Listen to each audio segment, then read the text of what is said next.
Yes. So, just tell me what do you want me to facilitate?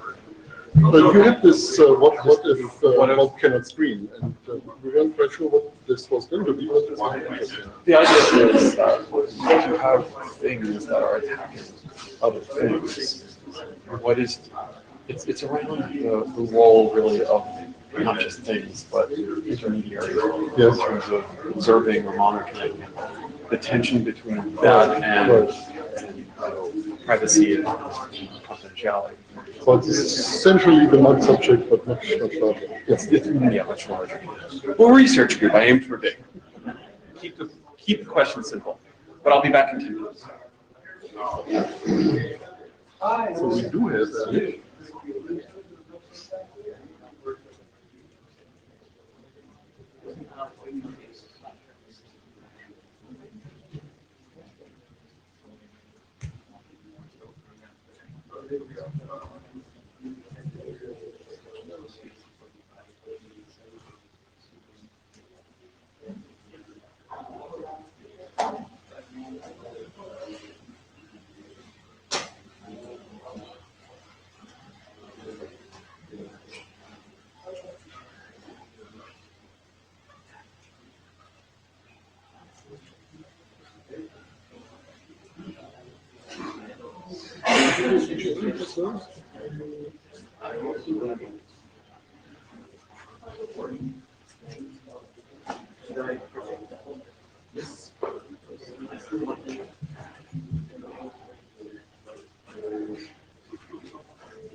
I never understand how the original.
Shepherd's Crotch chair is empty. Do you have one yet?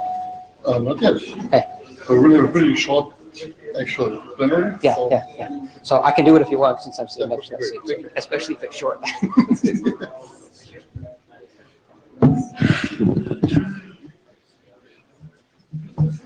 Should be. Please.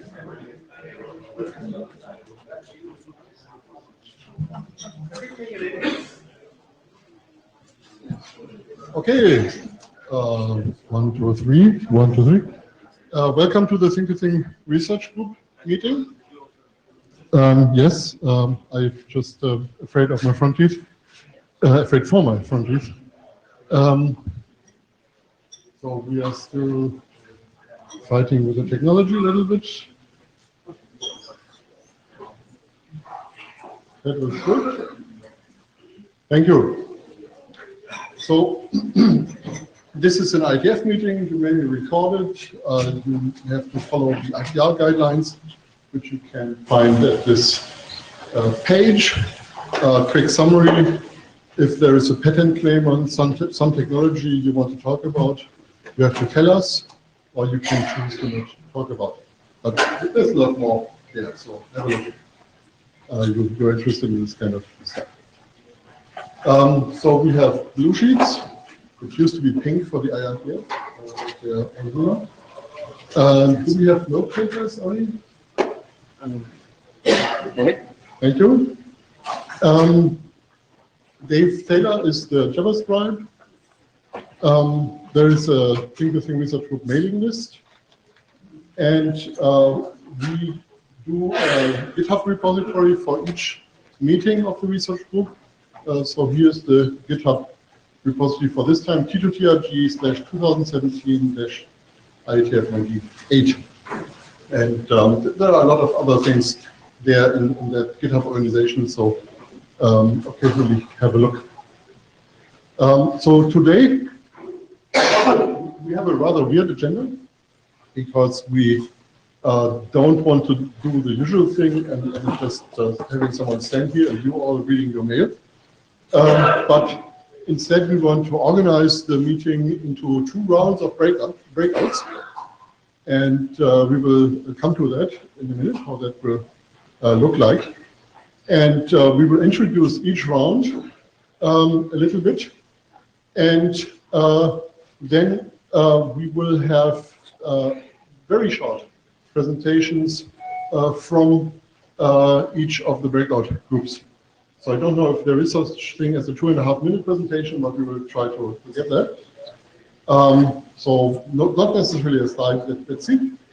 And because people need a little bit of time to prepare that, we have a delay slot. Those of you who know about computer architecture know about delay slots. And we fill the delay slot with the intro to the next breakout here, and with a little bit of meeting planning here. So that's the overall structure, but I do want to spend a couple of minutes on the research group status first. And if you have questions, of course, that's a good place to ask questions about the research group. What is the Thing2Thing research group? The IETF has been doing a lot of standards on the Internet of Things in the last 12 years. The first working group that was specifically for constrained devices was created in 2005. And well, it turns out this is all great work and it has been picked up a lot, but there are gaps. And we have to find out where those gaps are and make sure that we have everything in place that we need to make an internet possible where low resource things can actually communicate among themselves and with the wider internet. And that is, of course, all focused on IETF standardization. So things that are worth looking at as subjects for standards, that's what we are interested in. And we don't do radios here, but we start right above the radio at the IP adaptation layer, and we end at the user experience and so on. So we are a full stack research group. The research group was officially chartered in December 2015, so we are a little bit more than a year old, but we actually have been operating throughout 2015 as a provisional research group, and we also have done a lot of work in 2015 already with the W3C interest group in Web of Things. Interest groups are interesting things in the W3C that are very similar to research groups in the IETF. So they don't necessarily produce specifications, but they examine where things are going. We had a number of meetings in 2016. I'm not going to bore you with the details, but some of those were actually workshops on specific subjects, usually sponsored or co-sponsored by the IAB. We have talked to open source people a lot, and we have talked to specific other SDOs that are picking up IETF technologies and trying to find out what they perceive as the gaps that we still have. So we have a pretty good working relationship with OCF, as far as you can have a good working relationship with an organization that is building this really big Chinese wall around itself. We have the context with Bluetooth, SIG, and so on. There are a number of deliverable documents in progress. We will not discuss those today, but they make very good reading material on the flight home and so on. And the two areas of work that came up first were REST, how do we actually use representational state transfer, the traditional web model, in the Internet of Things, and security issues. And as I said, outreach is kind of in our DNA because we need to talk to those users of our technology to find out where the gaps actually are. I'm not going to say very much about where we are going, but because this is going on. And we will continue to, is the microphone working?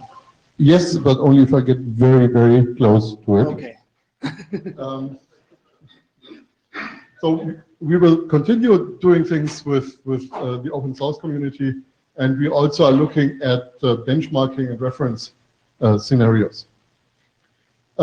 Just recently, a couple of weeks ago, we had a work meeting in Amsterdam, which was motivated by the OCF having a work meeting at the same place.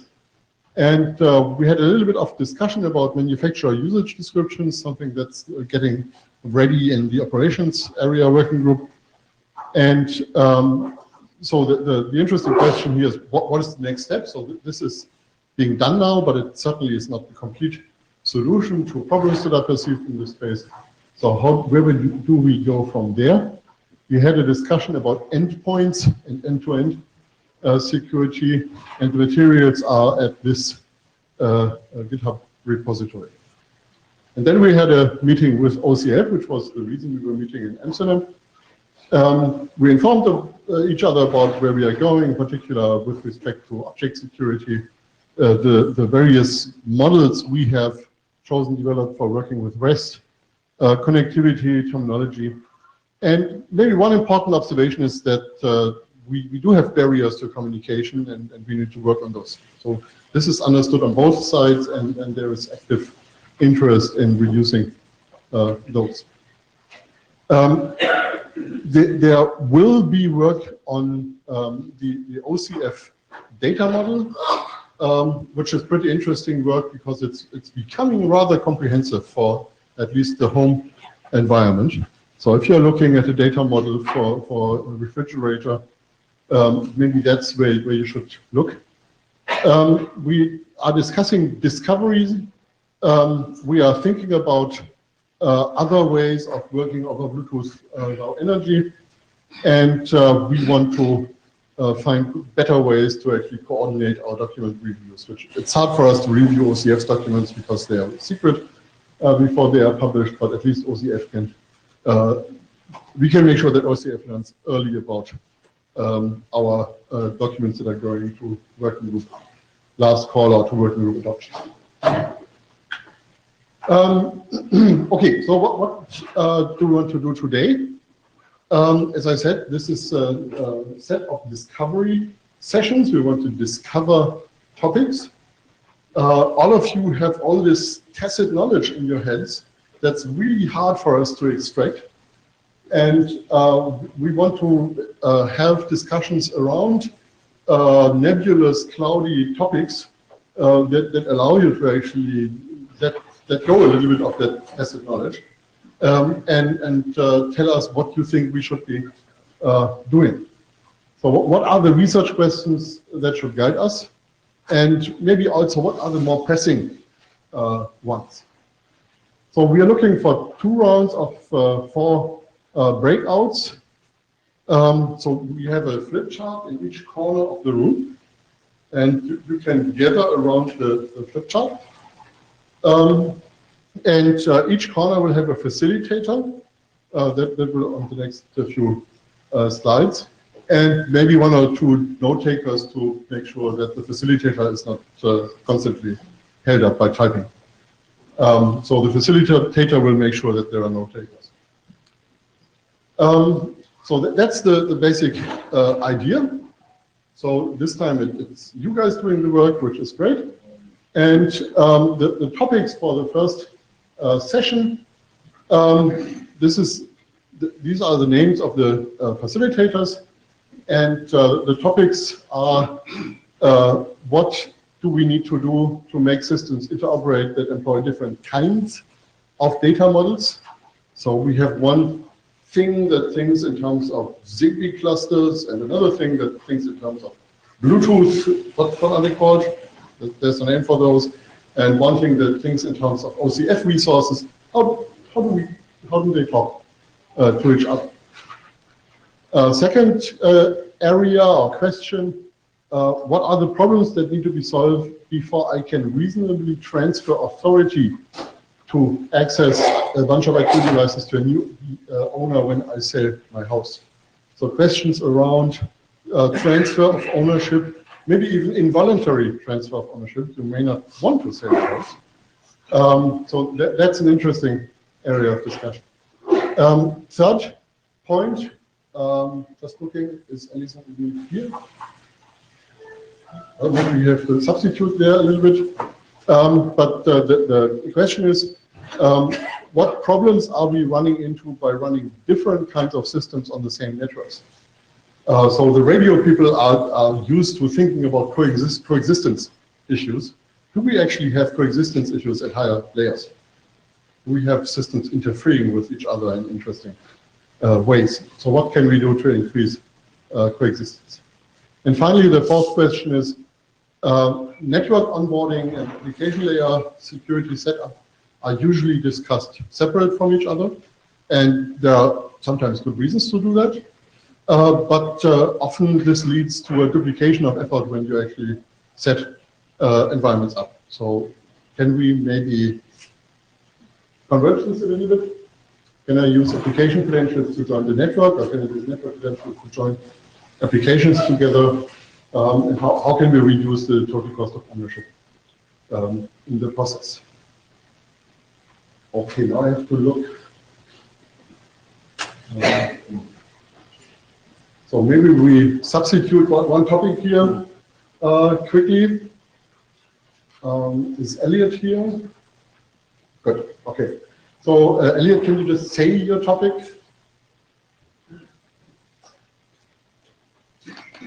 Hi, it's Elliot. My topic was, I think I sent it to the list, I'm not sure. It's, if you have Bob and Alice, what happens if one of the two turns out to be evil, and in the context of things, and who's going to hear the other scream, and what are the roles and responsibilities of things and other devices in a system to identify a thing screaming in this context. So Bob attacks Alice, or Alice attacks Bob, and think of it also in a more expansive way as to, things often use cloud capabilities. What does it mean when you have this cloud-based system, and you have the responsibility of the whole system as an enterprise owner, say, or even just your local consumer? What do you do, and how do you manage it? Okay. So this is the point in time where we actually do split into breakouts. So this is flip chart number 1, and this is where Matthias goes to the people thing. Jeb or Scribe head on. How do you want Jeb or the remote participation to work with this? Do we want to move the mic to just one of the 4 corners? We could, but this is supposed to be a lively discussion, so microphones will be in the race. So I'm afraid we won't have remote participation for those breakouts. Thank you for asking. So this is flip chart number 1. Matthias, very good. This is flip chart number 2, Ralph. This is flip chart number 3, which is now Elliot. It almost sounds like Alison, so that's okay. And flip chart number 4 is Mohit. So please start the records. And we will get to the delay slot at 13:55.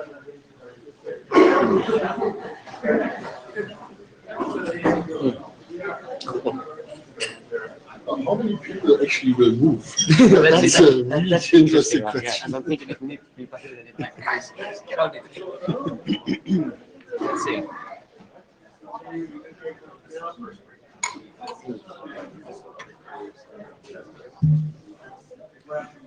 Matthias, kannst du vielleicht einfach ein Wort da an den Guys, security is always interesting. Come to flip chart 4 in this corner. Oh, we don't have pens. Oh, we don't have pens. There. We have 3 pens. That works out great. And also,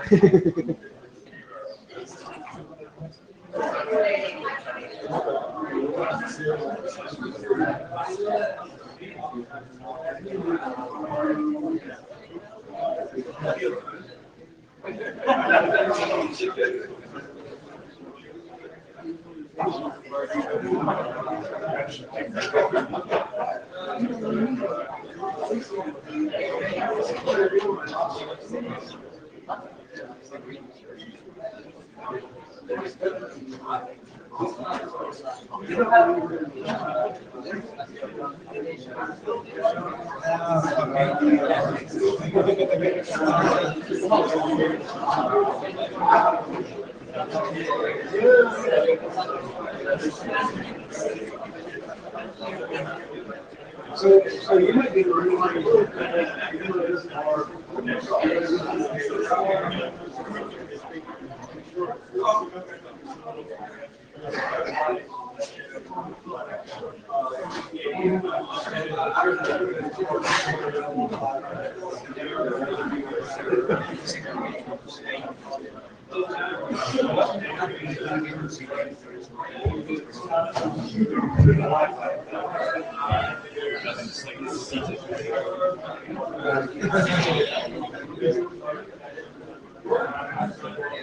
First, we should take all the available chairs on that side.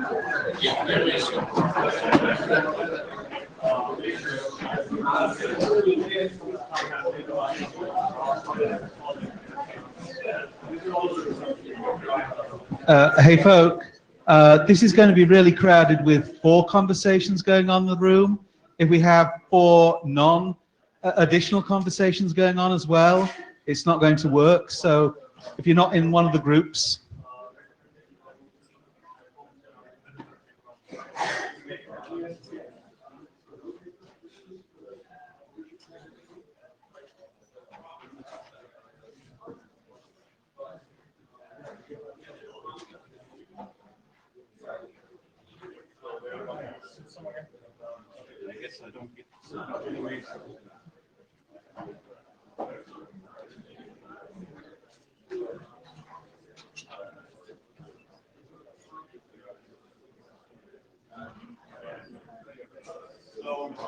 yeah, I'm just a facilitator, so I didn't prepare anything. I don't have a master plan. I don't have any proposals. It's more to how to fix it's a problem that we have different kinds of data models.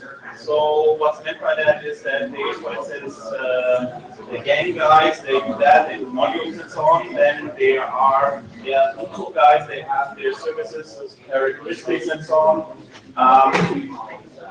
They are also having resources and RAML plus JSON schema. So they have these ecosystems out there, and it's not obvious how they fit together, and should they somehow fit together, and what we only do about that.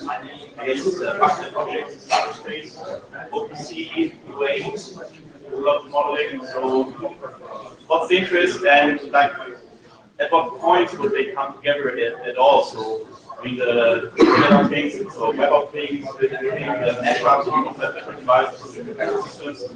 We say, with orchestration or choreography happens on the other places, directly picking a thing. It's the name here, so what are the different interests? So maybe we start with assumptions or opinions that are out there. In 30 minutes, right?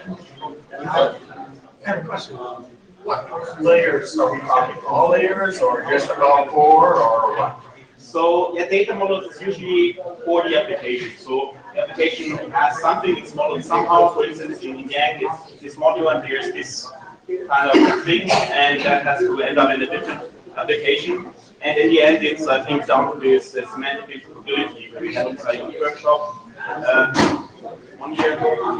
1 year. 1 year. The application. But on the other hand, if it's configuring your network equipment, it's the application configure something on lower layers, so you understand it. But mostly, I would say, it's an application level. So let's have a quick look at the second one. Alison actually is there, she just didn't hear us.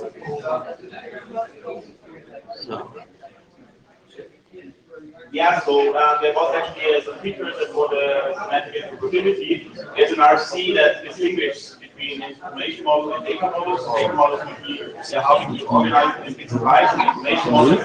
And yeah, the meta model obviously sometimes, and what we find the information model is an RC or whatever the organization does. So that's how we understand it. And yeah, data model is then how you implement it. You can have the same information model, but I didn't see data differently. Please correct me, and it's very.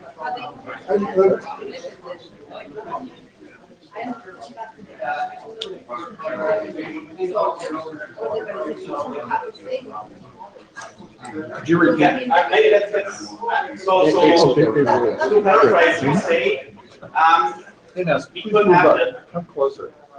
There's too much signal. the same information model, although they're different data models. Is that what you said?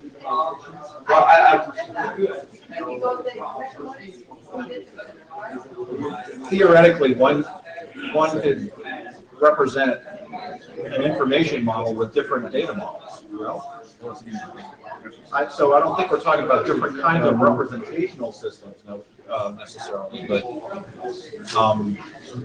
are there different kinds of meta models? That's a question I would have. Can I try Okay, to which of the speak two for it? things is- Sure. Okay, so I'm a member of both Zigbee Alliance and OCF. They're both communication, both going to use the keyboard, both going to use the COAP, similar kinds of network onboarding. But the way they define what device does and how it works is different models. I would like to be able to have those both work together on a network for a customer in a way that the customer doesn't need to care whether it's a laptop device or a device being added to some function. All right, so Does that capture part of what you're? yeah, I think that's a good example. Like, yeah, really nailing it out. What does it What's the take to problem make here? that happen? When I asked if That's a great way to get a feedback. Didn't know that. when I ask if there are different kinds of meta models, what I'm asking is, those two organizations that you belong to, do they have two different conceptual models of a binary switch?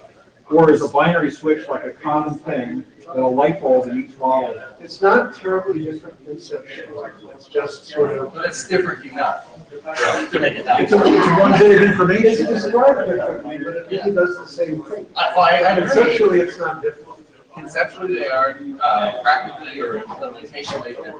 All right, so then is my statement inaccurate that you could start with the same information model and have different ways of representing that same model as data models? I would assert that the commonality of transport and seaboard, all that stuff is dandy, but that's not as good as saying that Indian is in Roman alphabet. It just doesn't help. It helps a little because I can read it and look it up in a dictionary. Yeah, we have computers. What is better for us is if we feel what the light switch is, and then represent it any damn way you want, because I can gateway translate these different languages and stuff. And if your definition of a light switch is something like long snippet switch, which is a tuple of a Boolean and a value, and everyone else's is just a Boolean, what do you do with that? You've got a basic problem. As an example, anything to do with how you represent it as a model, or what the attributes look like, what they were named, or how they were encoded. You can't put those two pieces together. That gets into semantic operability, which I think crosses data Well, models. also though, in lighting, you have a switch, right? Oh, but this is a dimmer switch. There's a huge difference between those two. That's why snippet switch. That's the poster child for non-interoperability. Yes. Nobody knows what to do with it unless you're in that. Yes. So maybe this comment, so you mentioned semantic interoperability. So my catch on this is you can have interoperability. This guy sends a Boolean, that guy receives a Boolean, and they can work with that. But what does it mean? So the semantic interoperability is that you also have the same concept about that at the information model. But again, if I'm a dimmer and you say on or off, I might say, well, 50% is on, or is 20% on, or what? You have to kind of, there has to be somehow an understanding. Yeah. So it has to be, first of all, it has to be well-defined in your system of modeling, of data modeling. Yes. And then I, as a mechanical translator, have to understand your model as well as the model that I'm translating. And then you're gonna have to say, well, this equivocates. And then there's gonna be, most of the people disagree with you, but some just don't care. Yes. Right, and that's where it's not always one-to-one mapping, like where you semantic tags are not one-to-one. They might be called different things, but no, this tag is only present with those two and not that one. So that's the map, it's not a one-to-one mapping between tags. And so, the switch says, I'm a single atomic thing, but I'm mapped to two different things. So now, I have a situation where I have a color light bulb. There's actually 3 different ways I can turn it off. I can turn off the Boolean, I can set the dimming to 0, or I can set the color map to all zero. Yeah, so I would add, this is a problem with the statement, yeah, and again, I think gateway and whatever and translate, you will always lose some kind of details. So in this model that is very rich, you know that dimming to 0 is the same as switching off. Maybe you don't care about the dimming level, you have this on top of the additive thing, switch on off, and whatever was the dimming level, that's where you re-enter or continue. The other part doesn't have that, and you lose this kind of detail if you convert between these data models. There's another corollary to that, which is it's possible, like color mapping is an example, where there are some colors in RGB that you cannot map to CYMK and vice versa. So there are some cases where you can't even represent the same situation. For me, I think that there's yes. Yeah, we discussed also. This thing is that we are quite often going back to this light bulb, right? I don't know what it is, but we're always talking about analyzing up something and like so I think that we need to get a little bit out of it and also what is practical reaching, right? So for me, there is this gap between what are discussions here, like all light bulbs, they're always dimming, and then we have this analogy that we have to plug in together. Right, so we say about the algorithm that is able to understand that when I put my RGB to 0, then it's the same thing as the dimmer or something, but that's like it's complex. Right, we try to explain that to random person on the street that has so this is like hugely embedded because it is for me we need to be practical.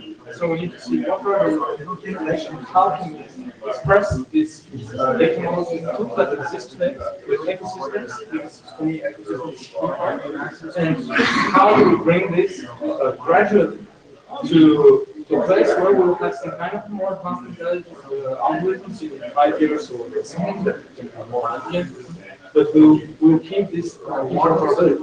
So the key is, of course, semantic interoperability. How can we gradually build this together? Yeah, and I mean, what we have done so far is just agreeing that, yeah, there's a problem, and we now establish that we have kind of rough the same understanding what is the problem. And I think there was this implicit assumption, yes, we want to have this actually. So we want to support different kinds of data models, and we expect that there will be this interoperability at some point. I mean, that's something that we can agree on, and we at least that, yeah, it's a problem, and we want to solve it. And then we have to see kind of how to get there. I mean, isn't it simply something that will evolve gradually? And it's, at some point, it's simply people are just going to, realize that, okay, in this standard, not yet, we need some kind of data modeling, and in this part, we need data modeling, and we'll start building, and some people, this other will say, okay, we'll have this language, so that this way to express information. So for me, this is like also a question, existential question. Isn't it better to focus on one technology, on one way of data modeling, and try to improve it and try to adapt it, and then just really be able to like see the things work out? So more like a top-down approach when we try to build the perfect castle. So if I said yes, which one do we choose? Yeah. Oh yeah, I you and sound like an easy guy. So my position on this bottom up is we already have a lot of models out there and they're very good at what they are doing for their domain or for what they were built for.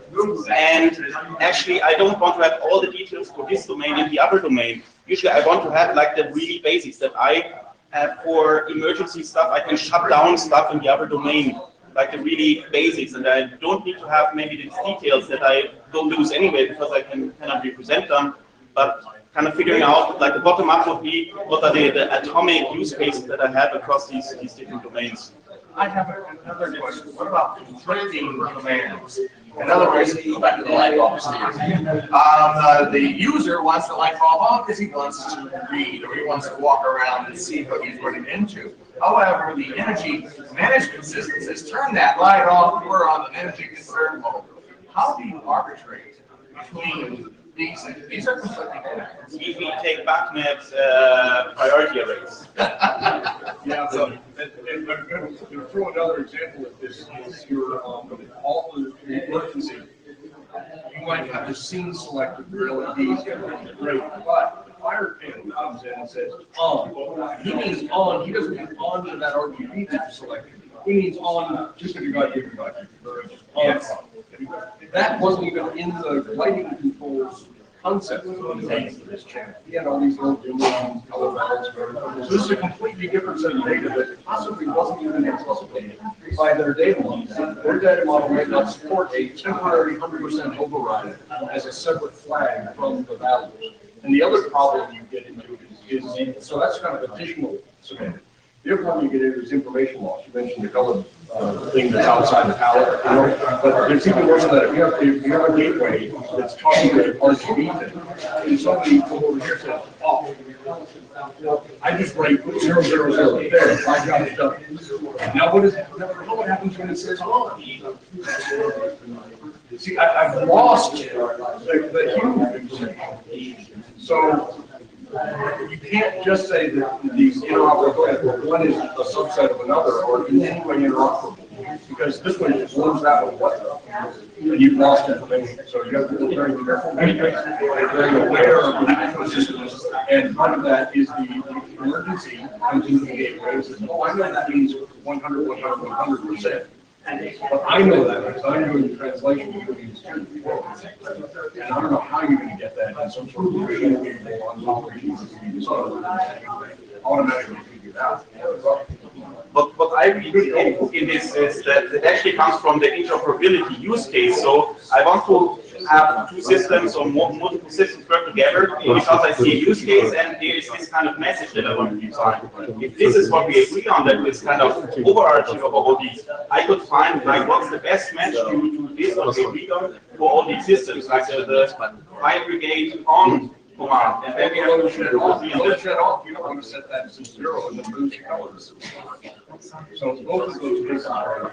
But because you see an angle that we agree on, like what's the driving use case for the interoperability, agree on some bottom-up data model there, and to implement it, we then have to do the matching, but that needs to be a one-step further and we solve the problem that was the original problem we wanted to solve because we wanted together.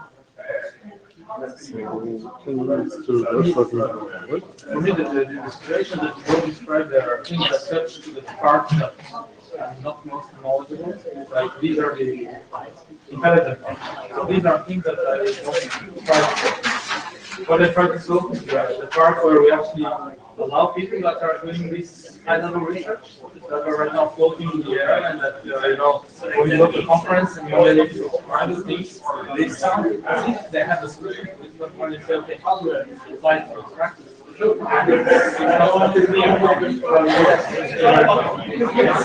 can go on with workers. I'll tell you these examples that are basically teaching them. In the sense that sometimes, well, you just lose information. And sometimes if you try to work so much intelligence, the system will start behaving in some complex way that is incomprehensible. Right? It's like operating to install a lot of software, and that's what's important. And then you have to really make it. So if you put too much intelligence there. So I would say, okay, how about we solve the first question? If you listen about the data modeling language, for me the first thing that is there is have the sensitivity from the database knowledge. There is this need to have such a strength. And the data modeling language, informational language, relational model, and so okay, we need to define object things, and then we use it to describe our devices, we use it to describe our applications, we use it to describe our data. And so once they get this, you realize this naturally doesn't which are the existing and which ones Can you boil it down to something right here? Like, what's that's what you want to do, or? So, okay, there are 2 points I'd like to make. The second one, so the first one is that naturally we should push SEOs, like companies. You should push the SEOs. Yeah, SEOs companies realize that they just need data modeling or information modeling, so that they don't spend time writing like describing everything in some heuristical manner, describing very organized how their system works. But they should spend time at least analyzing some model, and then So maybe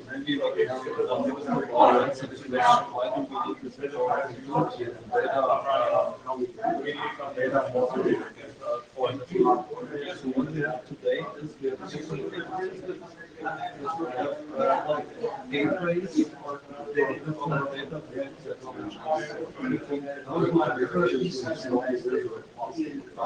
have different data models,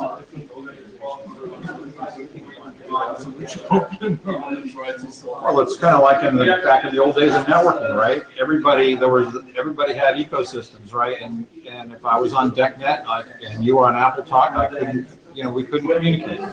Well, you use FiberNet. I'm just saying, something will emerge. Something will potentially emerge that will bridge all of these different systems in the context where you've got different systems, different models for the same problem domain, like home automation. I see the problem as being slightly different, and that is that I see sort of a layering. The problem to me could be expressed in like a regression of information models and data models underneath, and it's sort of like turtles all the way down. And to illustrate, the example I use with my management is the user has a very simple problem in their head. They say, I want this switch to control all the lights on the first floor.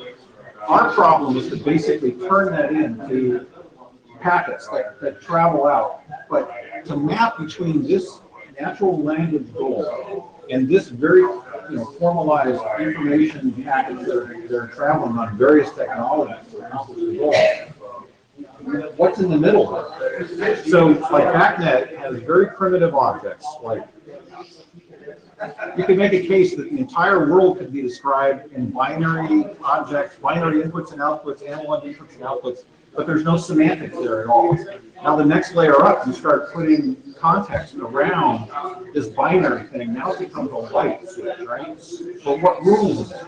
Is it on the first floor? Is it, on the second floor? That's like another layer of code.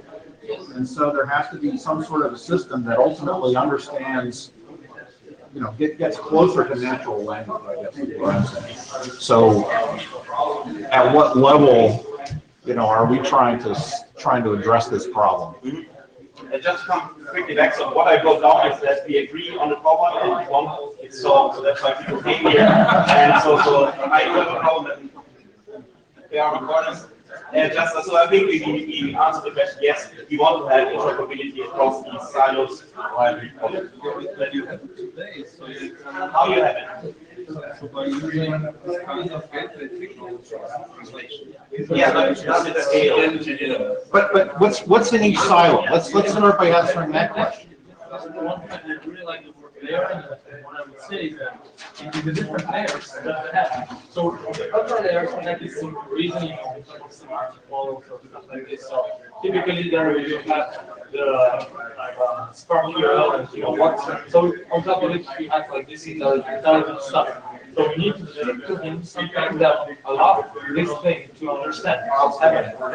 So this is like the lower layer. And there we have a pretty good idea of the candidates, like OWL and RDL, and on the lower layers we have also a good idea what's there. We have IP, of course.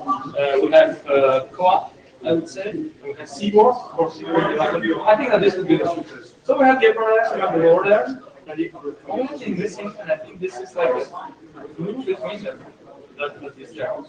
And so there are a couple of ways that we could do this. One way through the web things approach. Another way that could be somehow complementary is the work in YAM that we're having. Because YAM is like the data modeling language at the IETF, and now we're bringing it to the IoT. So I think that these are complementary languages. Having this layer, you just say, okay, we know that we have the upper layers, we have the lower layers, and now we need to figure it out a little bit more. We need to do this in programmatic. Yeah, but it goes back to your initial statement that, yeah, we just pick one because that's good, that's where I come from, that's how my solution works. I have it, it's so great, why don't the others use it? They should. But there are so many other ecosystems, they go way, way back, and they are there, they are deployed. So the thing, maybe so I'm also in the Web of Things activity. Something we accepted is there are different platforms out there, and they won't go away in like a short time frame. So in a sense, what we are trying is to make it quite happy and make everything interoperable and all that. My question would be more like, if we see in the future, as it happened with the internet, that HTML became not what will be, there is one use subset that will be the HTML. Yeah, the thing is, you cannot say before, and you couldn't say before, and that the World Wide Web is the hypermedia system that will succeed. That's kind of my hypothesis is, yeah, this will evolve somehow, and there's some kind of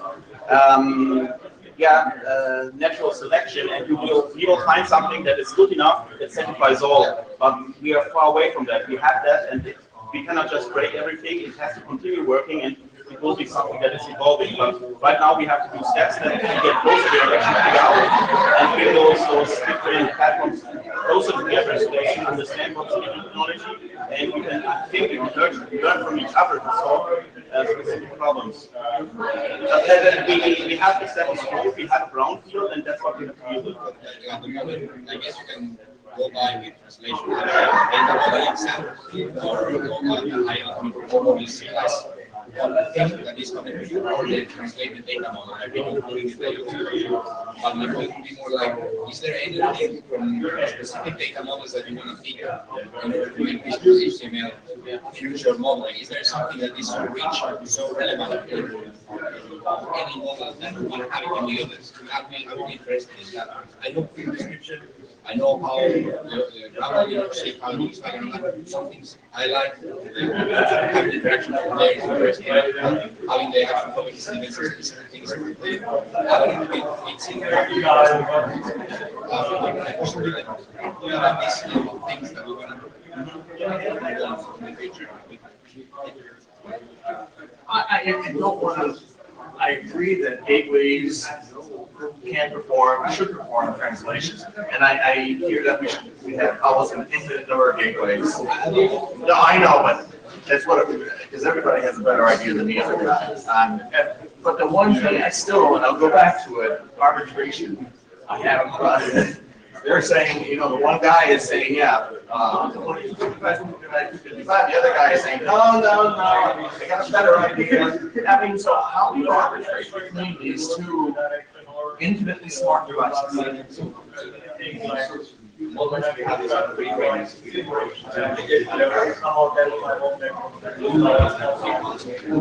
Priority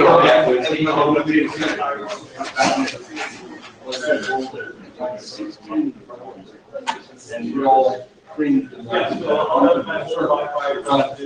things like emergency override, fire,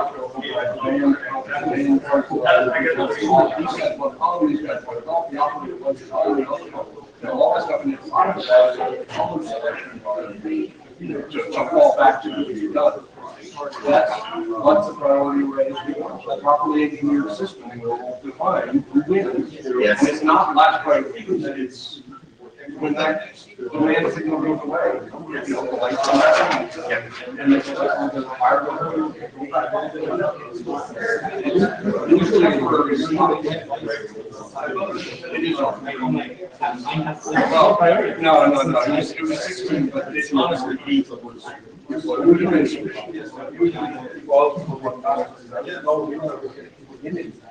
only thing you can do is you can choose a very simple modeling language and define a model for the basic part, which everybody probably should accept. And all they can get other models or begin cooperating based on this very basic model, begin cooperating with other organizations and try to find a basis, a joint basis to use by all. But this is kind of a slow start and find basic model, very simple language. Yeah, so this is something I also see and where I think most is happening. So there are platforms, and for some reason they already identify reasons why they want to talk to other platforms. And that's where they think about and also are willing to adjust. And there you can find something that will then fit to some other platform. And if everyone does this, they are slowly converging to identify like these important parts that might be useful in this, I don't know, organic solution that will come. But I think we want to interoperate, and the individual platforms already have a good idea of why they want to interoperate and what kind of information they want to send there. And I think if we agree on that, then also easily kind of figure out how they can map it to the other part. And once we derive some general rules there, I think we solve this gateway problem, because at the moment gateways are super hard to maintain. So if you add a new device here, you always have to adjust the code on this gateway because it's a new concept. But if you have this rule aided and do it automatically, I think it helps. So I think we're about done.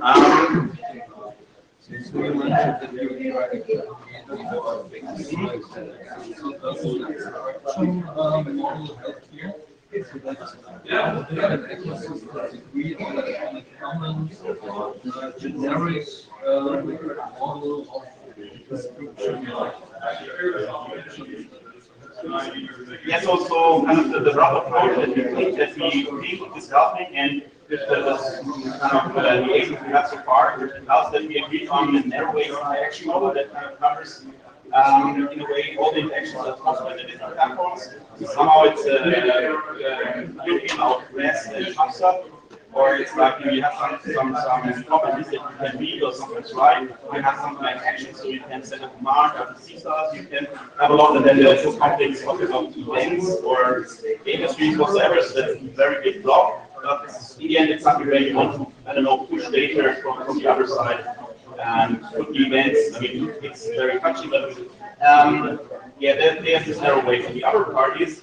That I think it was somewhere that we get data models that are not written down in prose in some text document, but that you model them in kind of a well-known framework that then allows you to actually make the link between these different data models. That you know what I have here is exactly that. It goes down the same as kind of thing with the RGF framework, link data and so on. So it's certainly the most powerful thing to actually get a hand of all these data models. So that's the rough idea. Can you put your copy of the agenda slide in front of you? I tried to make some, so we agreed that there is a problem. I think we had some examples, user stories and so on. We agreed what is the problem. And I think again, we all want to have it solved because we all have this use case in mind. I want to talk about it.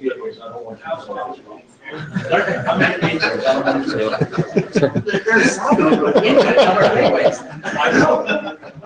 Yeah, but if you can provide nice gateways that are humble and cheaper to run for the customer, that's also something you want, right? No? This is not a new problem. The first gateway I know about was the Rosetta Stone. Yeah. I mean, they're both saying that, yeah, it's something that we all far down the road, but we're not there yet. You have this conversation now. And I mean, there's this boom, yeah, let's keep on.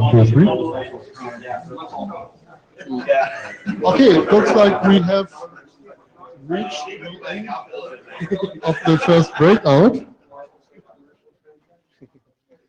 So the idea was to give the facilitators the opportunity to think for a couple of minutes before we go through the groups.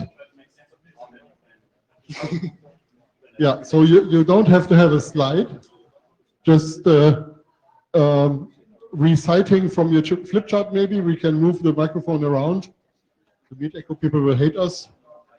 And while the groups are preparing that, or the facilitators are preparing that,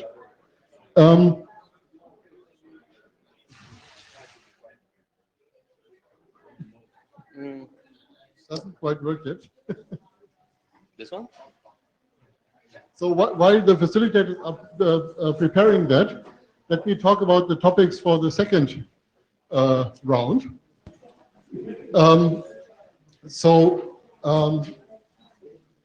The first question is pretty short, but then probably pretty deep as well, which is, what do we need to do to get edge computing into the Internet of Things?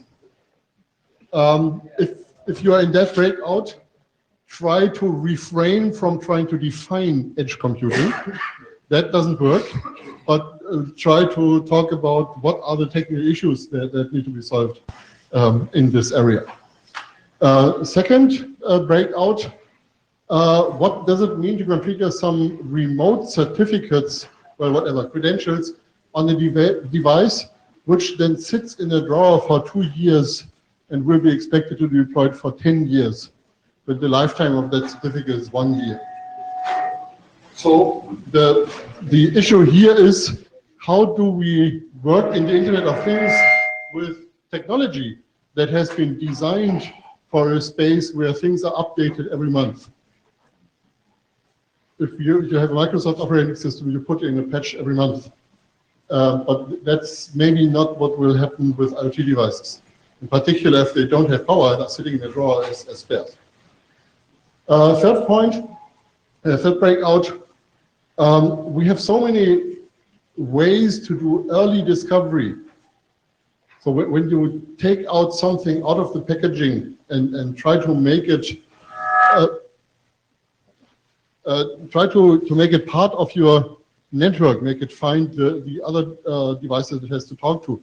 How can we structure this area of early discovery? Do we maybe at this point have something like a preferred tool, or do we need all of these technologies? Do all the technologies have the properties we need? So even before things are getting very structured, how do you make things going? And of course, other technologies like NFC and so on fit in here as well. And fourth issue, which maybe is a little bit further out. What problems are we running into by running different kinds of systems in the same network? What could be done to increase coexistence? Again, this is something that's on the radio layer classically, but it seems to turn out that we have other issues of coexistence. So most people know about MDNS and what happens when you turn it on in a 10,000 user network. And there may be other parts of our networks that have interesting coexistence properties. Okay, so we have facilitators again for the 4 slots. Dirk is number 1. Eric is number 2. Dave is number 3. And Alison, somewhere down there, is number 4. And we have until, let's say, 14:45.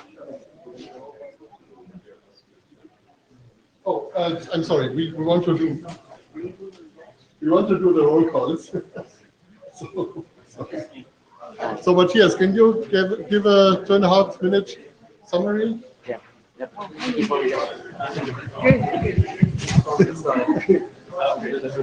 Do you need a picture? I don't know. I started typing. It's a bit convoluted anyway. So I think so it was about different kinds of data models. So there are different platforms in that space that use, for instance, Yang. They use BACnet objects and so on. And we agreed that, yeah, this is a problem. And we also agreed, yeah, we want to have something that enables actually this semantic interoperability so that we can connect different platforms together. We expect that in the far future, there might be something that evolves that enables all this. But at the moment, we have this brownfield, and we want to continue having these brownfields because those platforms are good in the specific domain. So what could be approached to that? So I mean, there's the bold approach that, yeah, we force everyone to use the same data model, but that won't fly. So what we discussed about is that all the platforms already have some kind of vision why they want to talk to a different kind of platform. So from that, we could derive something overarching that at least defines the information model that is on top and overarching all these different platforms, and look from there how we can map this closest to the individual data models.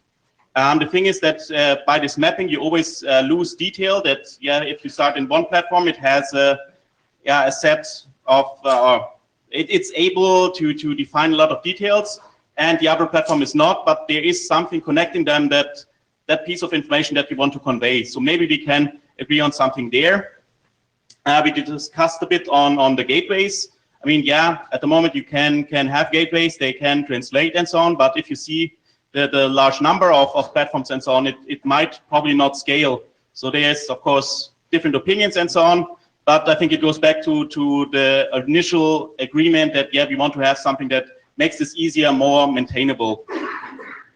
In the end, it's a continuation of the semantic interoperability. So we have different layers, how to describe the different data and how it's encoded, what's the meaning and so on. And the question is kind of what layers are covered. I think we have good progress at the lower layers, so packets and so on. We have IP. We use common serialization, CBOR, JSON, and so on. But then on top, there's this gap, and yeah, there we have to work on. And I think there was agreement that we want to do that. Okay, excellent. Do you have names of people who are already interested in starting? No. Okay. Please send an email to the list if you're interested in this work, I guess. Good.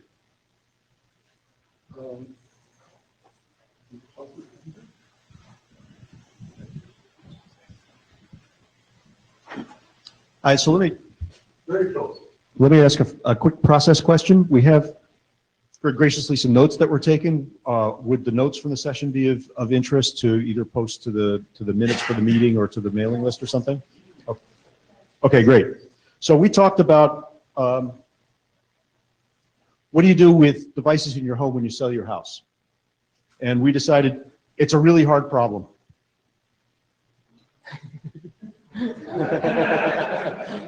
It's a lot harder. It's harder than you might think. The reason is there are a number of complex relationships that have to be sorted out, and not all of these relationships are going to get transferred to a new owner of a house. There's going to be some transfer of ownership, but there's at the same time going to be some maintenance of existing state for relationships between devices that are already in the house. So if If you sell your house and the refrigerator stays with the house, then the refrigerator may be in contact with other devices in the house, and those relationships need to stay in place. Whereas if you take your house and you sell it on eBay, or take your refrigerator and sell it on eBay, you want to change the ownership and wipe all of those internal relationships out. So it's complicated by the nature of what relationships exist, what relationships you're trying to change, what relationships you're trying to leave in place. Some of these services, it may be a little easier to deal with because the devices have the sort of relationship to some external service that your utilities and other things might have to an external service today. That is, if you have water service or gas service or electric service into your house and you change ownership, you contact the service provider someplace and they make an entry in their database and you're done. Same thing with devices in your house that might be connected to a single service that's back in the cloud someplace. You talk to that cloud service, you turn off your ownership, the new person comes along, turns the ownership on, and you've changed the account. There are other kinds of relationships where these devices are more independent. They don't have a centralized service like that, in which they've established their own internal relationships among the devices in the house. That gets to be very complicated to try to untangle the ones that you want to untangle and leave the other connections in place. And then the other thing we came up with on this summary is sort of two ways to think about doing the transfer of ownership. The first is with sort of a leap of faith, where the outgoing owner simply wipes the owner's identity from the devices in the house. The new owner coming in picks up those essentially virgin state devices and puts the new owner's ownership in place. The second style is with a trusted intermediary, where the trusted intermediary is used by both parties as a trust anchor. The old owner transfers the appropriate ownership to this trusted intermediary trust anchor. That's then picked up by the new owner, and then both of those owners tear down their relationship with that trusted intermediary. And those are the summary points we came up with, and that's the summary of what we talked about. So.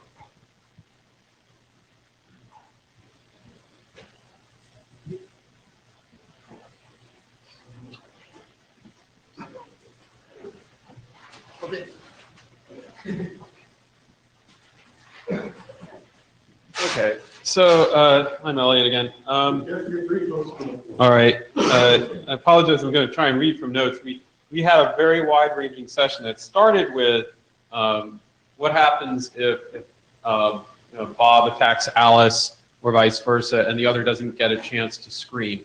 But that's where we started from. It is by no means where we ended. We quickly branched out into a number of different directions that included identity, the trust model, history and audit, privacy and policy management, just to name a few. And then we looked at the dimensions of the problem, which Dave observed are probably applicable broadly to all the different corners of the room, probably for both sessions, and would point to the existing work that the IAB has on this subject, for that matter. So some of the questions that we came up with, of course, were to begin with, how do Bob and Alice protect themselves from Carol? How do they introduce themselves to each other without Carol being aware of the identities? This is the crowded room problem. What happens when Bob turns bad over time? And then the same questions as above, but with the dimension of larger numbers. That is to say, when there are multiple Bobs or multiple Alices, or for that matter, multiple Carols. So group-wise, this is directly related to group-wise versus pair-wise or unique identity management, the ACE multicast problem, if you will. And then we then branched into discussion of trust anchors. How can trust anchors be used? How can they be developed locally, which is also directly related to what Ralph was talking about. And how is history securely recorded? And now I have to just skim if there was more. Just give me a moment here. Yeah, what is the locality of security decisions? Proximity versus autonomy. What is the role of Eve, meaning Eve the oracle, not Eve the person in this room, in terms of either assuring transactions, and then how can you have such a party in the room that also then doesn't turn out to be an attacker? But there's more, because we went on. So then the dynamics of the problem, the dimensions of the problem we looked at were actually dynamics, specifically system change. Cyber physical implications, meaning what happens when these systems are broken into, and how does it affect our real world? Constrained versus unconstrained devices, the quantity of devices. Right now, what we're seeing is things, if you will, dwarfing non-things in terms of actual attacks on the internet right now. Then there's this other challenge which that was raised, which is we're seeing greater heterogeneity, both in terms of the number of types of things, the number of the number of protocols, the number of standards bodies that were being addressed, which leads to the last page. Oh my goodness. So what is the impact of passive objects? So passive objects being tampered with to impact perspectives of, say, active objects, or tampering with dumb things to impact smart things.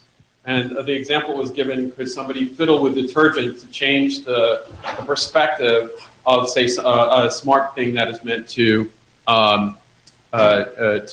observe maybe the quantity or some other aspect or characteristic of that detergent. So that's the very raw summary. And we just kept going, identifying questions. We did not really try to aggregate any information. That's why you got this very broad report. Thank you. Thank you. Well, thank you. I guess that's clearly been very productive. So one more. So yeah, we were the last breakout and we were discussing, does it make sense to reuse application credentials for network access and network access credentials for application access?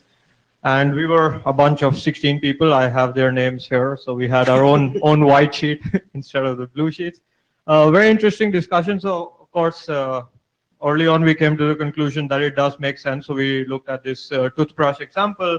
So if I have a toothbrush, I buy this Internet IoT toothbrush, and it has whatever QR code or a PIN code or something, and I type it into a web server, it should somehow magically tell my home Wi-Fi network that it should now be allowed to connect to the internet. So it does make sense. How do we do that is, of course, an open question.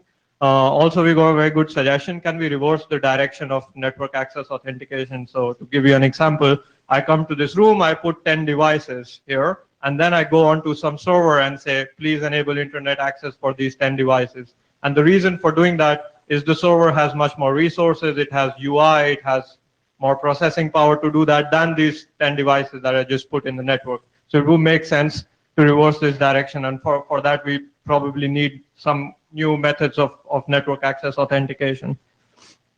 Of course, scaling is a challenge, so if I do it for one toothbrush or a couple of devices at home, it's fine, but how do I do it for thousands of devices? And that also relates to the next point. So enterprise and home are very different. So how do I do network access authentication in an enterprise environment? Probably is very different from home, where I have where a manual process, let's say scanning RFID, NFC, could work. And trust ownership revocation is of course always a challenge. So if my network access authentication now relies on this application credential, so coming back to the toothbrush example, if my toothbrush needs this QR code or key and the web app from the manufacturer to connect to the internet, what happens when the manufacturer goes bankrupt, gets acquired, mergers and whatnot? Can I still somehow connect my toothbrush to the internet, or should it even connect if it's not going to receive updates? And there was also a question, do we need actually SSIDs and for IoT devices? So wouldn't it make more sense to actually put these IoT devices on separate VLANs or separate SSIDs? And how do we need to come up with I guess, some kind of new network access authentication that it recognizes that this is an IoT device. It should not, let's say, connect to the same VLAN and should not connect to the intranet and should only go to so-and-so sites. So yeah, that was it. Thanks. Okay, thank you. And with that, second round of breakouts. 1447.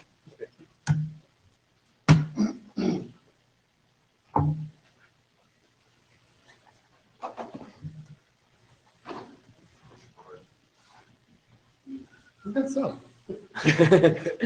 That's it. What time are we resuming? 1447. 1447. I wonder if it's Yeah, please. Thanks. Thank you.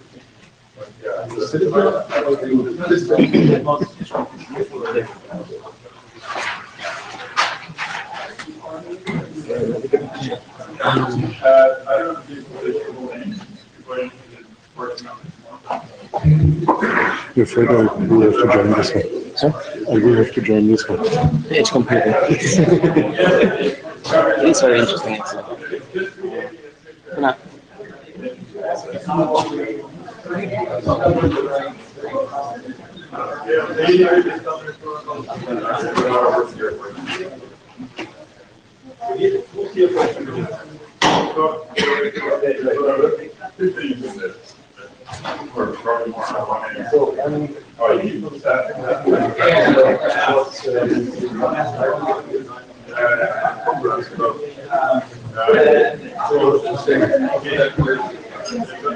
The reason I proposed it was that we are talking today quite often organized just so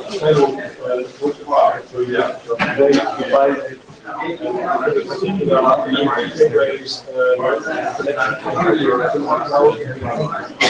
some teachers basically from local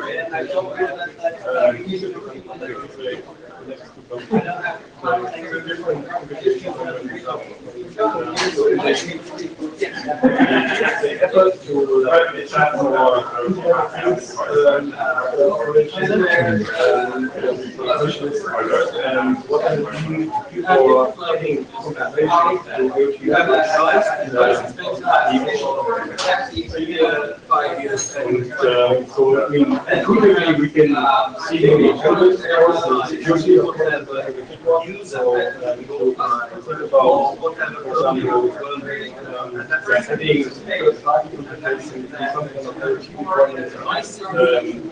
the there are the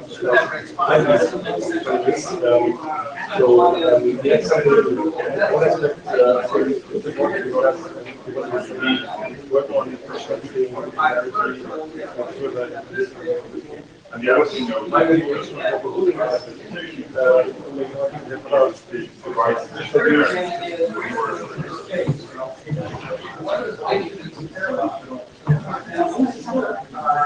nobody's talking So, one of the things that's happening in IoT, all these devices and things are generating so much data at the edges of the network. It's changing up where all the actions happen. And possibly, there's many IoT systems, backup clouds, not just not unsatisfactory, it's unusable.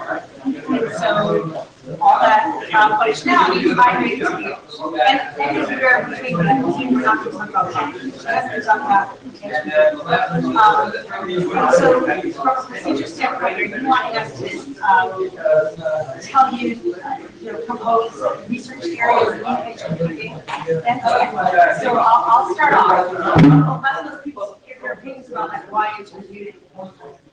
That's the main reason I think it's super important because it can't exist right now. And all the research that IETF is driving. So I was thinking we put,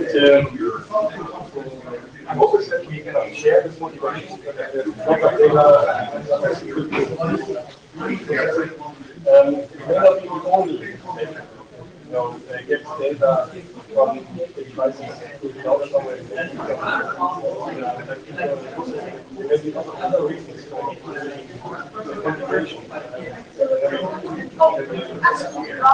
sort of time sensitivity, control of the processing of data, and control of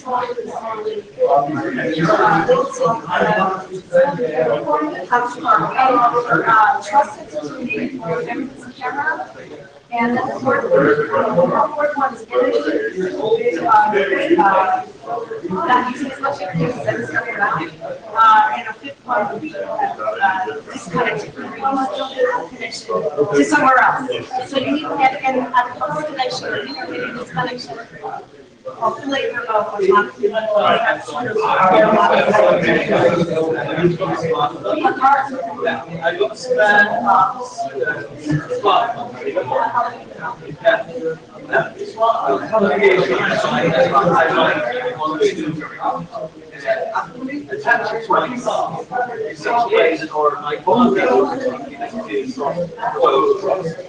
We know about yeah, I know where it is on the edge and what is the edge. For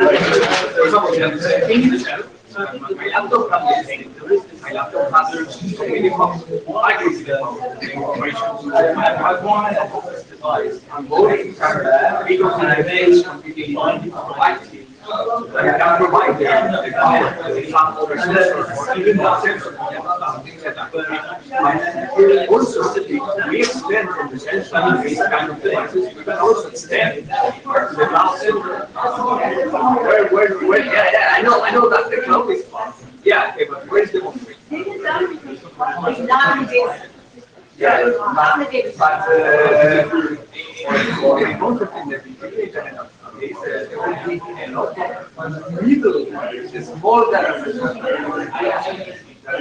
Every router will make some cache, that can be its computing power coming to the small or micro. So maybe ideas like reimagining data centers. In different places. At least some already have the best edge and what It's a wrap. even I don't mind. So then, right,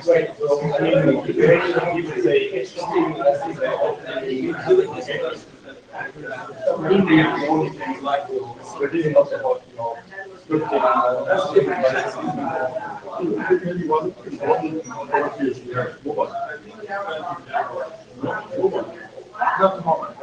Why not? Well, yes. It is a non-network emerging capability. So the thing that is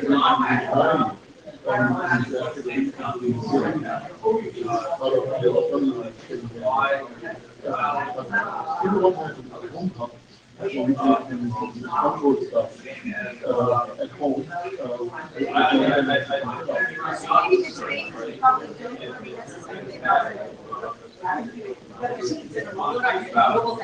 Recent question. How do devices dynamically form edge clouds? Okay, so maybe that's the question. And like the two of there's sort of the static. So maybe that's the question. Cloud formation at the edge.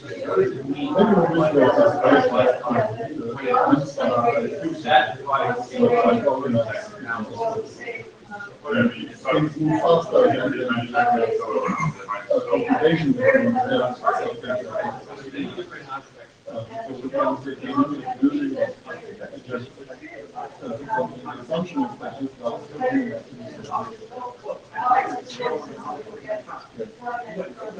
So you also have time of life, we were working on the problem of high-speed train going down, and it's talking to edge connectors every X amount of meters, and so it has to put everything together and say, you're the edge. And then type plus X, there's another edge. And so the edges are constantly changing. What It's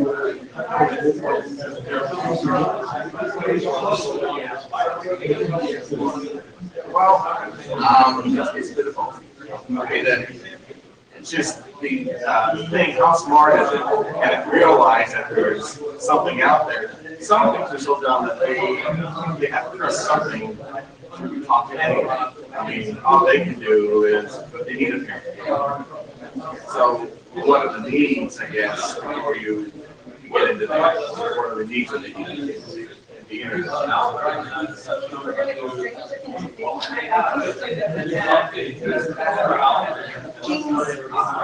Forming ensembles. And then we decided to cross the edge. Gateway or whether classified or not, it doesn't really matter. Understanding how do you form into a consolidated on the edge, and maybe I'm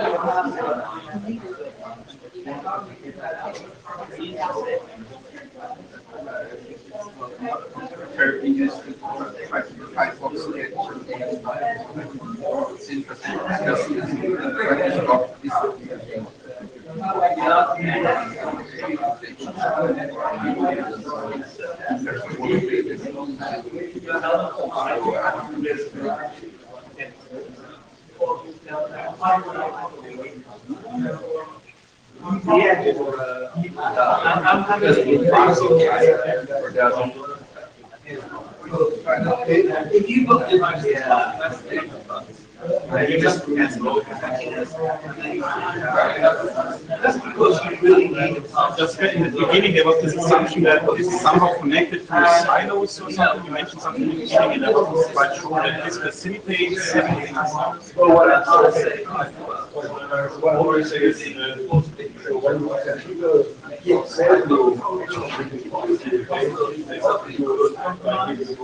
one closed system that provides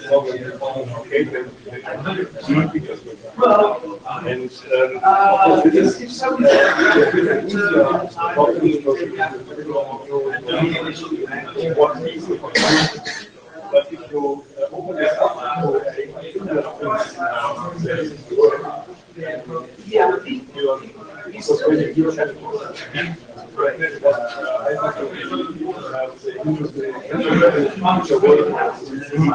yeah, because what I heard is that somehow often the working assumption is that we always have peak to cloud, that's it, and now we want to have something a bit better, so we move part of this closed system of the cloud closer to this device, and now we have edge computing. And for me, that's just the same as peak to cloud. It's this approach, and it's not what we should do in thing to thing.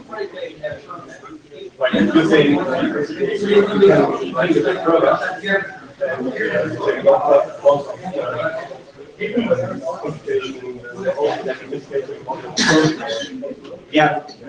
So this distribution of the computing, whether it's Cloud Federation, if it's multiple gateways or kind of stronger devices, cluster heads in some kind of sensor networks and so on. I think that's the interesting part here. Not so I think the part where I have a cloud and the thing connected to it, and I move some parts to the gateway that is also part of the closed system. I don't think there's anything to do there.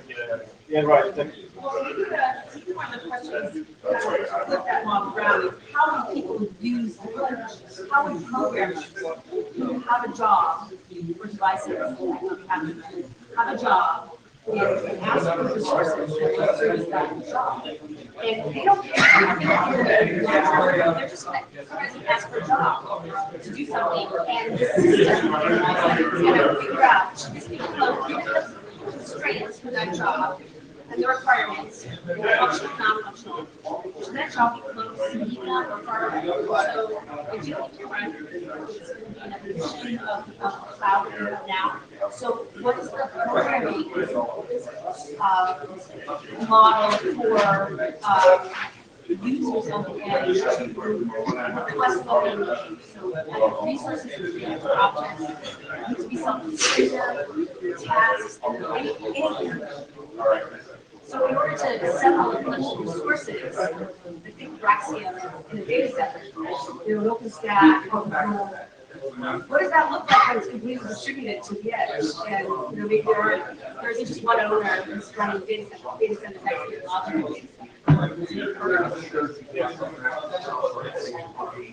Yeah, probably both, but the public model and also the more live expression. So actually, what I think it brings it down into is object descriptions. So we need things to be able to describe themselves as resources. We need those programs to be able to describe and then we need to several the resources and orchestrate them. Like all the life cycle.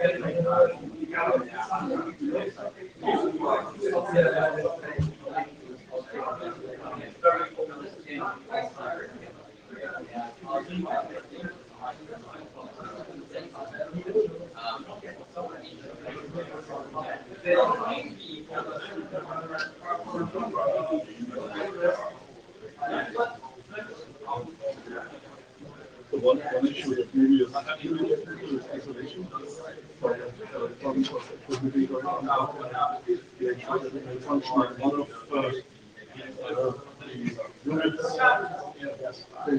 You talk of containers that are called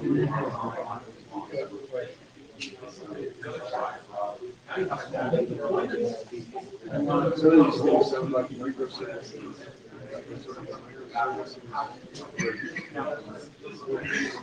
Self-describing, they're isolated, they have those qualities. Right, some of them sound like little functions like thermostat.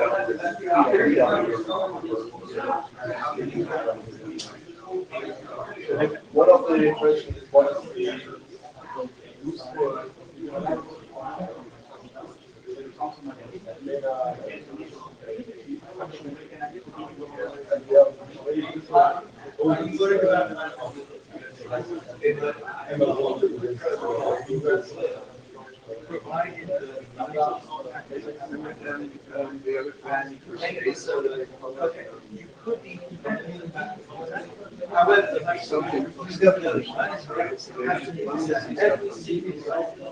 so they've taken a very abstract approach and said that you can put in lots of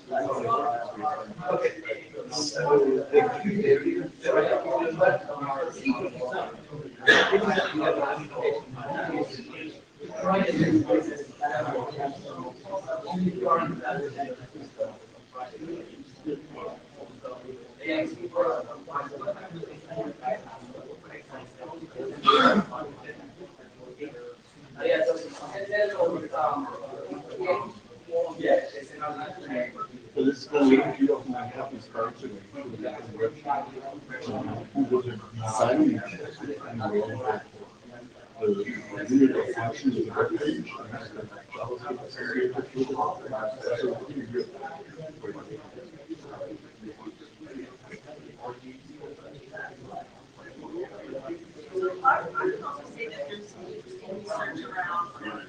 Managed and unmanaged edges. Feels familiar for us to have two days and things.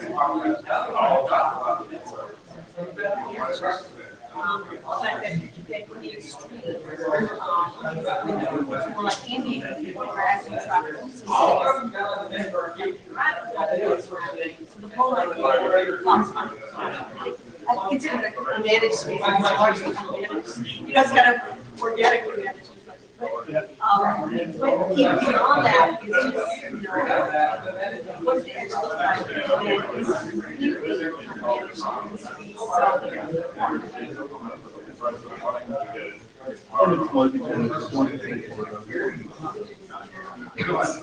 Right, multi-tenant and multi-Facebook.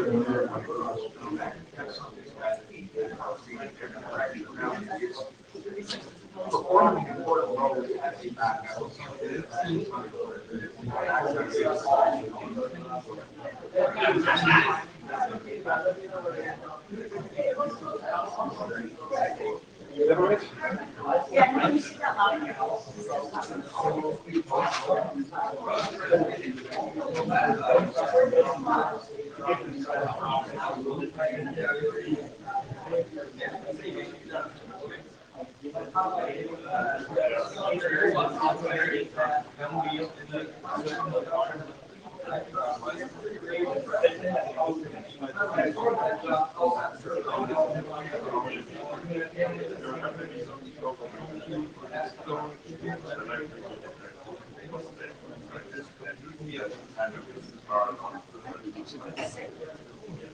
think edge computing needs it. What are you going to do about that? You need to start. How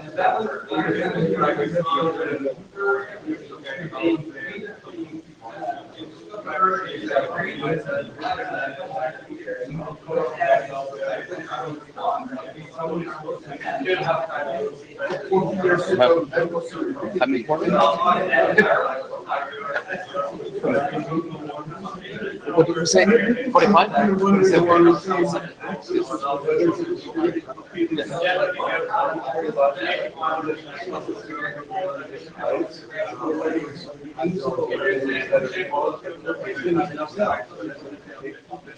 Absolutely. First of all, I know that our district was together, right? So through granularity, just arbitrary on different stuff. Although you define things I think your comment is connected to the expectations. So if it's your personal device, you automatically have to manage it. You have to take care of that. It's security that you have to update. The nice part about cloud was that you don't have to care because you have all the mechanisms installed that it's elastic and that it will just be there, that it's replicated and that you can save or that something will take care of running. And I think the idea of edge computing is that, yeah, also the local devices have this kind of orchestration and then just works. You're getting into the bit, so one facet of research, usability of edge computing, so they make it easy to use. How to automate your computing when you're not has all the same. Supports all the same functions about like, usability, I think, especially out of not everything. We see that over here.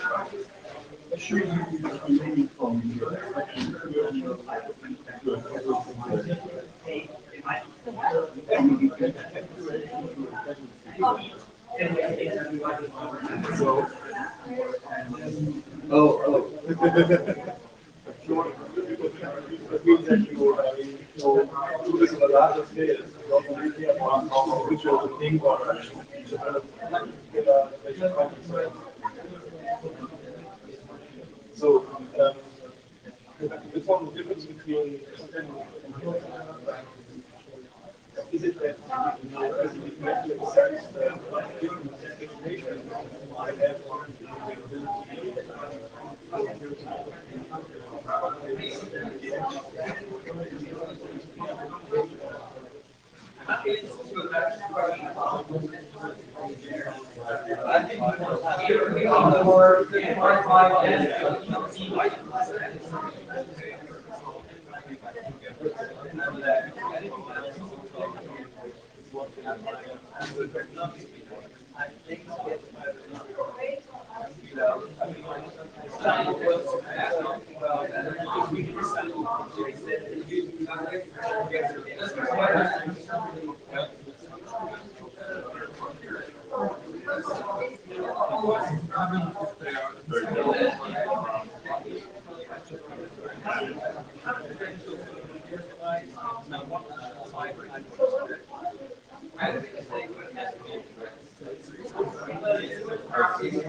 we have the smart thing. We have these little bits of logic that say, listen, subscribe to all these searches, turn this light on when there's not. You take these things and you move out to the cloud, and then these great many but we don't have a vehicle, we don't have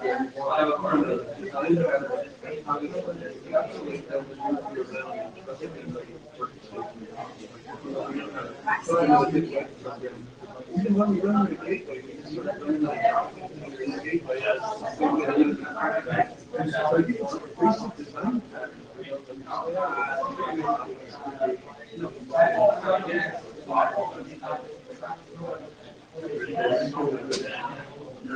okay, so maybe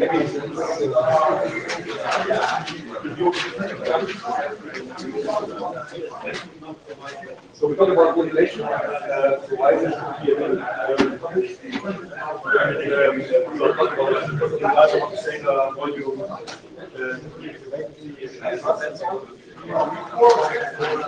then we try to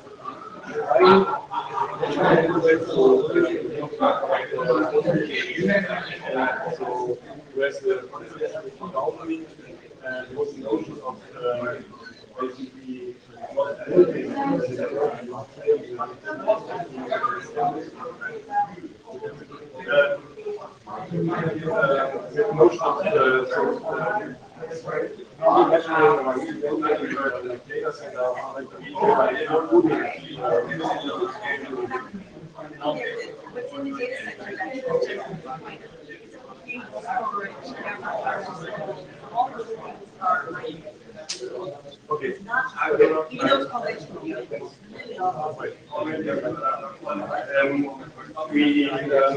okay. We discussed a bit about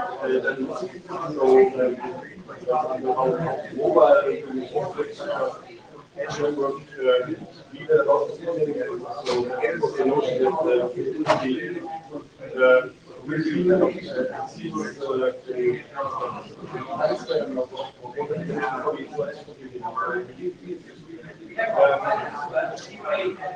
but it's really more than gateway. We talked about it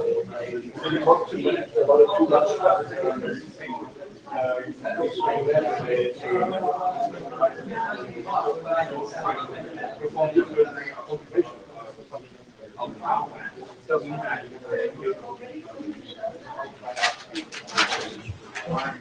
We proposed some models for this. How to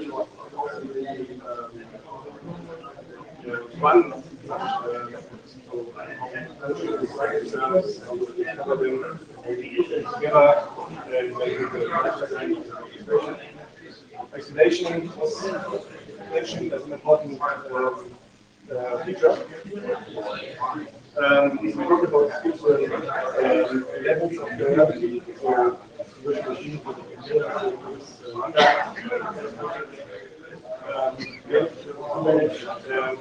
and multi-tenant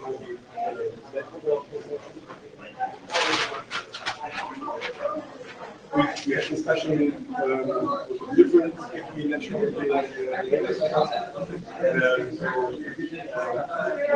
Red scale for the bring all the information and the notion of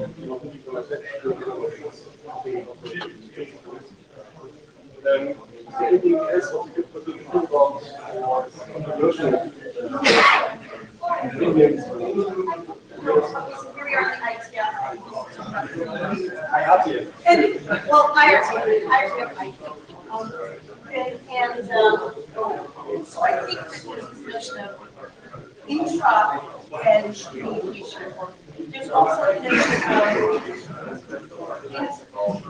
inter-edge communication. So there's different pockets. Like, if I'm my own data center, all the places on me, I'm in whatever. And I expect somebody else, how might my data interact with that, so inter-edge. And then there's the, and how much people do I want to communicate back to that end. something upstream, whether it's actually happening, never extract it.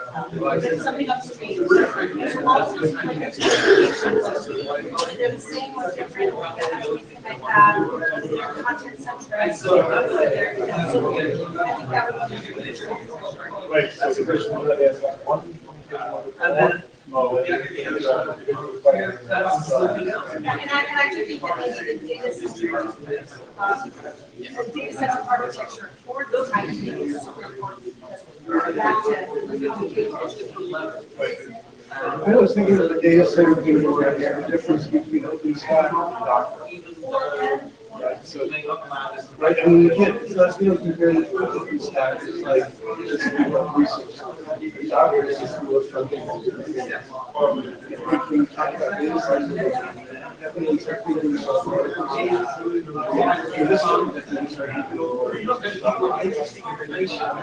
really a comparison at all, it's just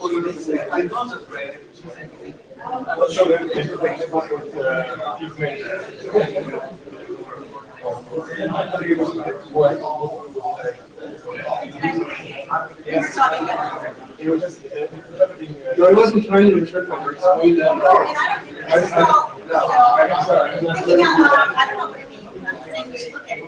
was just trying to, another way of looking at the difference between data center and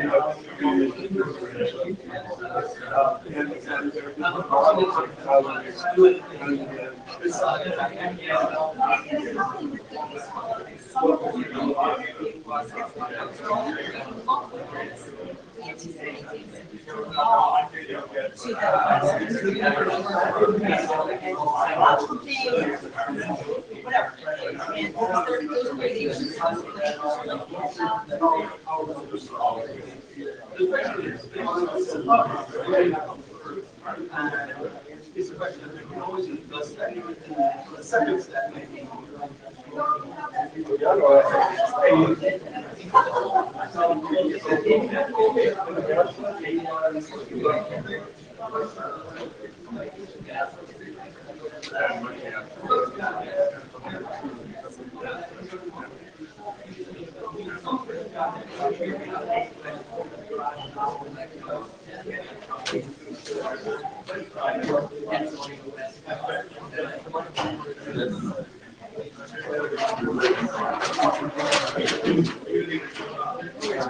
Alrighty, yes, we are wrapping up.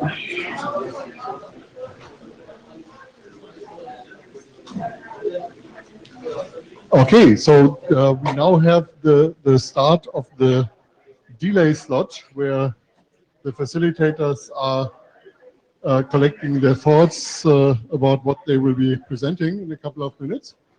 And while this is going on, I could quickly present what we have planned. Hello. I could quickly present what we have planned for other meetings of the research group. And then we will go back to the facilitators. So this year, there is going to be another OCF link up. We don't know quite how that will go. Most likely in Singapore, because they have decided to put their meeting a week ahead of the IETF in Singapore. So that's very convenient, and we should use that opportunity. But we might also want to link up with them in Krakow in September. Web of Things is having a number of meetings. In the meantime, we can't track all of them, but we might want to join the one in Düsseldorf that is happening before Prague. And between the two meetings, the Web of Things and the IETF, we might have a joint meeting between W3C and IETF, and we just have to decide whether that is going to be in Düsseldorf or in Prague. So this is still open, but will be decided pretty soon. And third, we will do something co-located with both the Riot Summit and the ACM ICN meeting, Information-Centric Networking meeting in Berlin in week 39, end of September. So those are the things that are pretty clear. We still don't have enough things going on together with academia. So we will have to think about how to expand that a little bit. So some of that might already happen in 2017, but we don't have a plan right now. So do people have any other ideas of what would be good venues to find other people, like-minded people that we can work with? So for instance, OPC-UA came up and other organizations of this kind. But of course, there are also Internet of Things research projects. We might try to do something together. So if you have any idea in that space, please tell the chairs. So that was the delay slot. And now I want to do two things. First of all, I want to get the roll call from the four facilitators. But what I also want to do is for each of the 8 little breakouts we have had, find out, is there anything that we should be doing after this meeting?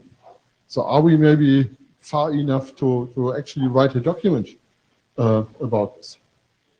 What I want to have in any case is a page or two from every group sent to the mailing list. I mean, there's enough on that child. You can just type it up and it's there, maybe with a little bit of explanation of what dynamicity is and so on. So that is a request to all facilitators and their groups. The facilitators don't have to do it, they just have to make sure it happens.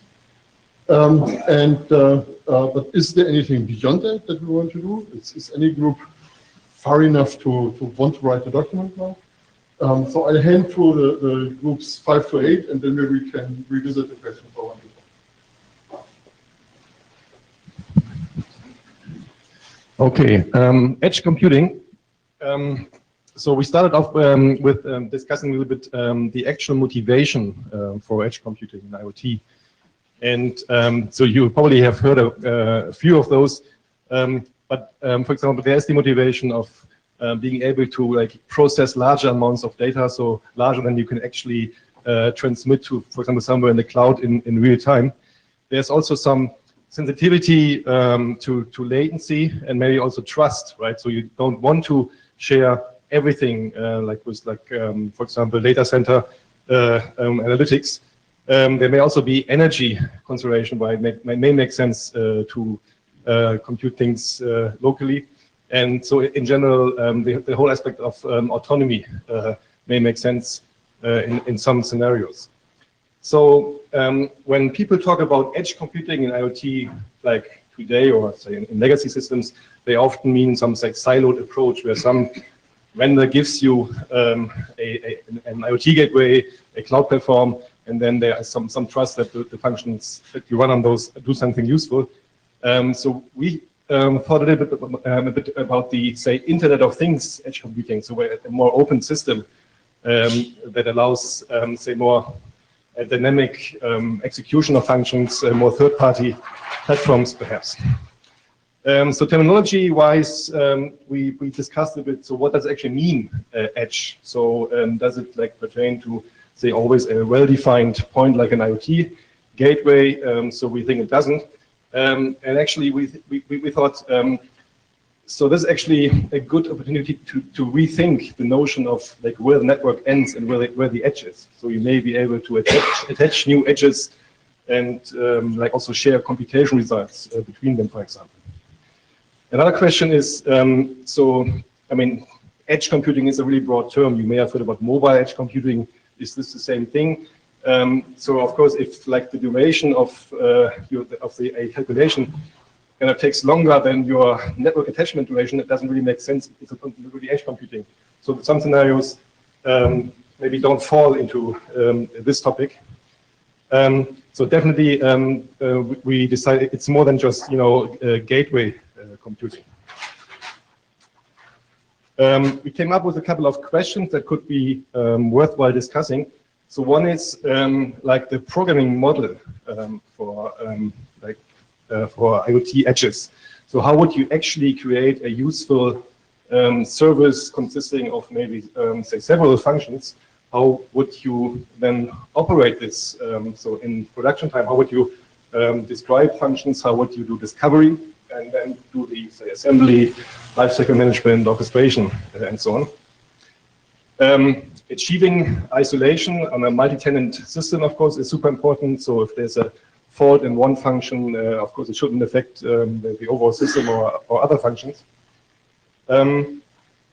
There are certainly, say, some variation or some difference in how granular such the edge computing functions could actually be. So from like VMs, containers, to something more like a lambda expression that you execute in a stateless fashion. We thought it would be useful to look into like different operational settings, so like managed versus rather unmanaged edge networks that do computation. And then we had a little bit of a debate. So what is actually the difference between edge computing and so what we know as cloud computing or like the data center computing today? Is it like a totally different setup? And so, of course, there are different constraints, but in the end, we thought, well, you have to deal with like quite similar questions. So like all the automation, orchestration. So we had the notion of, you know, so for the purpose of like moving from a pet model to a cattle model, it'd be good to have something like a rack scale for IoT, for edge computing. So something that automates the composition and execution of services. And so finally, one question we thought would be good for further study is, so what is actually a good communication model? So if you have a, say, network that has like for example, delivers data streams, has some dynamic computation in it, how would you actually network those different entities? And so, of course, there are things like ICN, named function networking, and so on that may be of interest. Okay. Thank you. So I think this really is up for a little write-up. There's enough stuff in there to write a little document, apparently. Number 2. So we talked yes, okay, I have to get closer. We talked a fair bit about lifetime. So the sort of premise was around the spares that you get for various reasons and what happens to those spares. So there are a couple of different sort of use cases we ended up touching upon. One is just that, you know, you buy 50 light bulbs in a large box and you sort of use them to replace them, and you assume that those things are going to be as good as new as you go ahead and, you know, some break and you put in new ones. Another one might be that you are, you know, deploying some more enterprise industrial infrastructure using today's radio technology, today's hardware. Well, 5 years down the road, people might not be building those radios anymore because they come up with more efficient ones, different frequency bands, whatever. So you might want to keep a bunch of spares around for that purpose, right? And it's sort of keys to those hardware pieces that you have in the spares.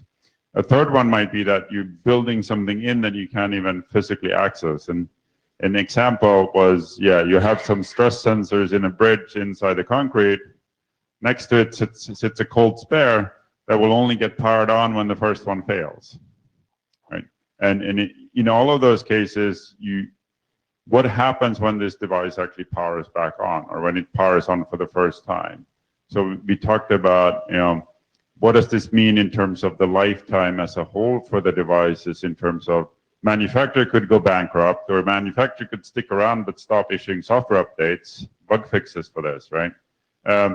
Or the certificates could expire, and we spent most of the time talking about what does it mean to have certificates that expire for these devices, and what types of certificates would you have?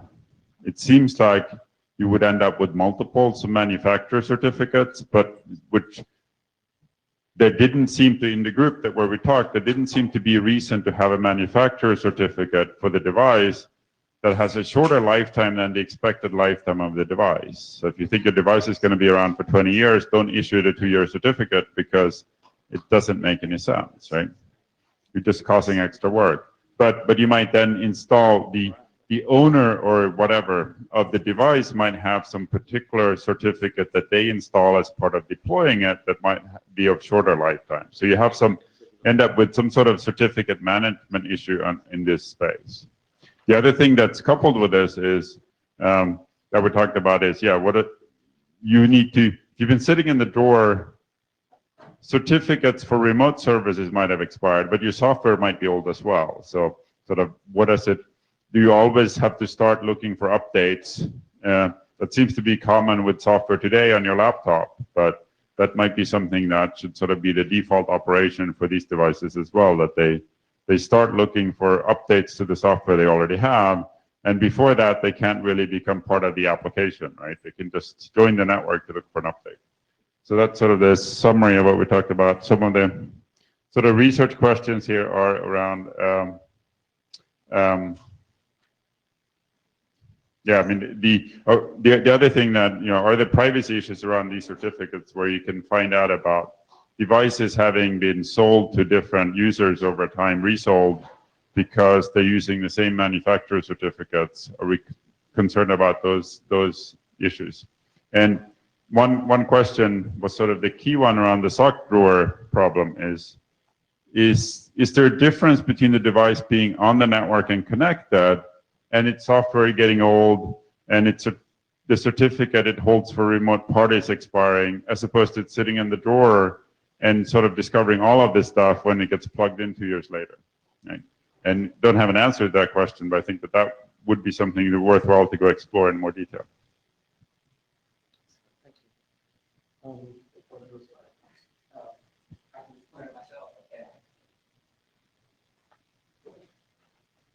Okay, so this was the one that was early discovery, and what we mean by that is what's the first thing that you discover? And that's still a bit vague, and because that was one of our topics of discussion.